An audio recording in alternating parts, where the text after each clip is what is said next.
Mymensingh city কর্পোরেশনের সরকারি জায়গায় ব্যক্তি মালিকানায় লিজ নিয়ে অবৈধভাবে মিনি চিড়িয়াখানা গড়ে তোলার অভিযোগ উঠেছে আওয়ামী লীগ সরকারের সাবেক এক কাউন্সিলরের বিরুদ্ধে। সম্প্রতি চিড়িয়াখানায় একটি ভাল্লুকের শরীরে পচনের খবর ছড়ালে বেরিয়ে আসে এমন তথ্য। খবর পেয়ে চিড়িয়াখানাটি বন্ধ করে দেয়া হয়। ভাল্লুকের পায়ে পচন ধরেছে, যা সারিয়ে তুলতে ছিটানো হয়েছে হলুদের গুঁড়া। সামাজিক যোগাযোগ মাধ্যমে এমন একটি ছবি ভাইরাল হলে আলোচনায় আসে ময়মনসিংহের এই মিনি চিড়িয়াখানা। অভিযোগ রয়েছে ময়মনসিংহ সিটি কর্পোরেশনের জায়গা লিজ নিয়ে জয়নুল আবেদিন পার্কে ব্যক্তি মালিকানায় চিড়িয়াখানাটি গড়ে তোলেন আওয়ামী সরকারের সাবেক কাউন্সিলর মাহবুবুর রহমান।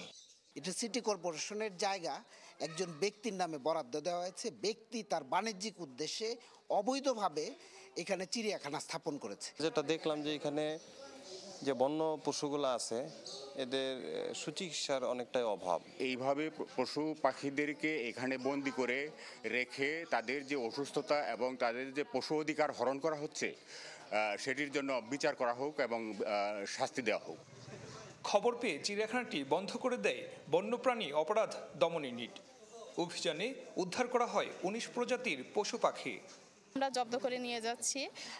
২ নাম্বার, এখানের পরিবেশটা আসলে খুবই অস্বাস্থ্যকর, যে সেটা দেশি হোক বিদেশি হোক, যে কোনো বন্যপ্রাণীর জন্য আসলে খুবই অস্বাস্থ্যকর। এটা অবৈধ। আমাদের যে বন্যপ্রাণী সংরক্ষণ এবং নিরাপত্তা আইন অনুযায়ী এইভাবে দেশীয় প্রজাতির প্রাণীগুলো খাঁচায় বন্দি করে রেখে প্রদর্শন করা আইন পরিপন্থী।